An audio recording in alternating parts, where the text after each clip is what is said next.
It's the end of an era as Bo Bichette signs with the New York Mets. Hey everyone, welcome into Long Ball. Rob Wong, joined alongside by Toronto Sun Blue Jays writer Rob Longley. And Rob, what an eventful last week it has been for the Blue Jays and their fans. First they miss out on Kyle Tucker, and then Bo Bichette ends up signing with the New York Mets on a 3-year deal worth over $40 million per season. Bichette, of course, a fan favorite, and it's pretty tough for a lot of Jays fans to see him leave after almost a decade with the organization. But Rob, what do you think Bichette's legacy is going to be in this city? Rob, yeah, it really was a difficult 14 hours basically for Blue Jays fans, losing out on Tucker, which I think many followers of this team felt was the more likely scenario that they would get him. And then just like I said, less than a day later, losing out on Bichette. And yeah, I think it's important to discuss his legacy because, looking back over the past decade, basically, him and Bo Bichette and Vlad Guerrero Jr., it was 1 and 1A. They were the cornerstones of this franchise. They were the players that they were building around through basically two rebuilds now. They were the two guys that were going to lead this team to the World Series. These two guys, they grew up in the minors together. They dreamed of being in the World Series. They dreamed of winning a World Series together, and they were inches away from doing it just in November.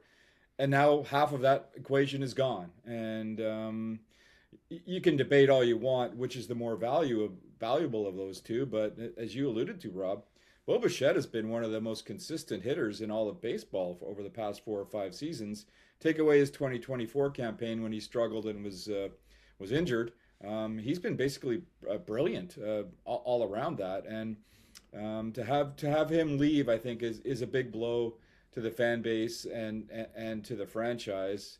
Now, having said all that, it really felt inevitable to me. It really seemed to me that he was going to be the odd man out. From day one of the off season, it was clear that once they got their pitching situation sorted out, that when they were going to add a bat, that Kyle Tucker was clearly their priority. So for whatever reason, they didn't seem to have the faith in pursuing Bichette long term. I mean, you could argue too, Rob, that maybe the writing was on the wall as recently as last April when the franchise made the decision to have Vlad Guerrero Jr. as their face of the franchise with that $500 million 14-year deal that they signed in April. So whether they prioritized one over the other is difficult to say. And who knows? Maybe Bichette was willing and ready to move on. Maybe he felt a little bit slighted by not having been extended to this point, and maybe he felt a little bit slighted that he clearly wasn't a priority in the off season. But any way you evaluate it, and any way that it went down, it's definitely a loss to the Blue Jays. And I think it's important to remember Bo Bichette is one of the greatest players of his generation. For the better part of a decade, he was a superstar with this team. Maybe not a superstar, but a budding superstar. And it will be a big loss. I think. I mean, obviously the pressure is on some of the others to pick up the offense that Bichette provided.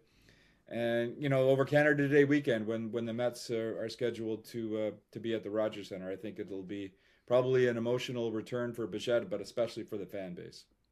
Well, I hate to open old wounds, but it's unfortunate that Bo Bichette's signature moment ended up being the Game 7 loss to the LA Dodgers. But what a moment that was, that 3-run homer to put the Blue Jays ahead at that point. So it's interesting. You go back to the beginning of the offseason, and there was talk about the Jays potentially getting both Tucker and Bichette, and now they have neither. They still have spent the most money of any team in baseball this winter, Rob, but when you look at this roster, is there still an area that needs addressing, in your opinion?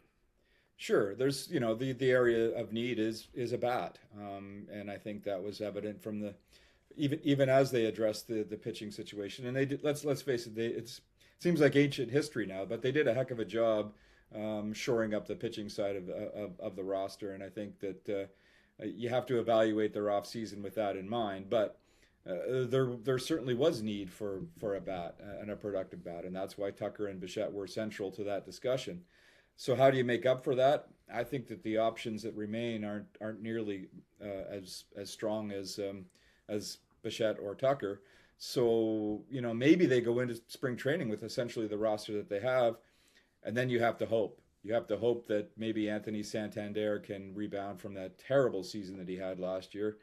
And you have to hope that Kazuma Okamoto is going to be a guy that can translate some of that power that he had in Japan to the North American game.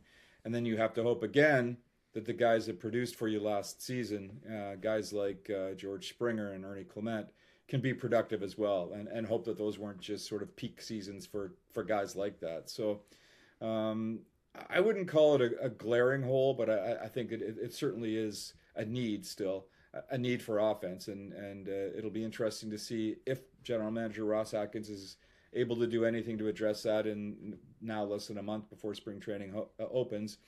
And failing that, who's gonna fill the void for the absence of Bo Bichette? It's not an easy task, and I don't know that anybody on the roster can completely fill that void. But they're going to have some guys either step up or match what they did last year to have that happen. Yeah, and as you mentioned, spring training beginning in less than a month, February 11th, are when the first workouts begin down in Dunedin. So still some time for Ross Atkins to remake this roster, and we'll see if he can do it before then. As always, leave your thoughts in the comments section below. For Rob Longley, I'm Rob Wong. Thanks for watching, and we'll talk to you on the next one.